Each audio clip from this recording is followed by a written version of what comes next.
আজকে একটু বাইরে যাওয়া হয়েছিল, বাবুর জন্য কিছুটা কেনাকাটা বাকি ছিল। আর বাসায় আসতে আসতে 8টা বেজে যায়। তো এখন শর্টকাটে তো কি আর করব, ভাবলাম ডিম ভুনা করে নিই। কিন্তু আমার তো আসলে ডিম ভুনা পছন্দ না খুব একটা।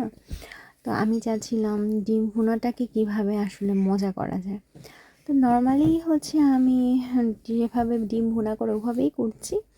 শুধু আমি একটা জিনিস লাস্টে অ্যাড করব, যেটা আমার পছন্দের। সো দেখব যে ওইটার সাথে ডিমটা আসলে কেমন যায়, বা একটু অন্যরকম করে করার চেষ্টা আর কি, যাতে আমার খেতে ভালো লাগে। তো এখানে আমি মশলাটা কষানোর পর, আজকে যেহেতু ফ্রিজে টমেটো ছিল, টমেটো দিয়ে দিব।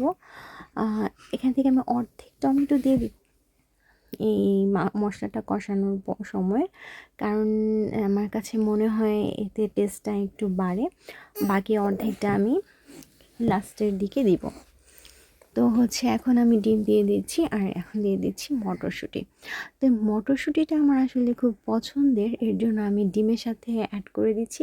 জানি না আর কি এটা কেমন হবে, আমার কাছে মনে হচ্ছে যে ভালো লাগতে পারে। তো লাস্টে টমেটো দিয়ে দিচ্ছি, আর কাঁচামরিচ দিয়ে দিচ্ছি, আর একটু এটাকে পানিটা শুকিয়ে নিব। এই তো, আপনারা কি এভাবে কখনো খেয়েছেন আমাকে জানাবেন। আমার কাছে মনে হয়েছে খাওয়ার পরে এটা আমার কাছে আর কি ভালোই লেগেছে নর্মাল ডিম ভুনার চাইতে। এখন ধনেপাতা দিয়ে দিলাম, আর এই তো হয়ে গেছে আমার ডিম ভুনা উইথ মটরশুঁটি।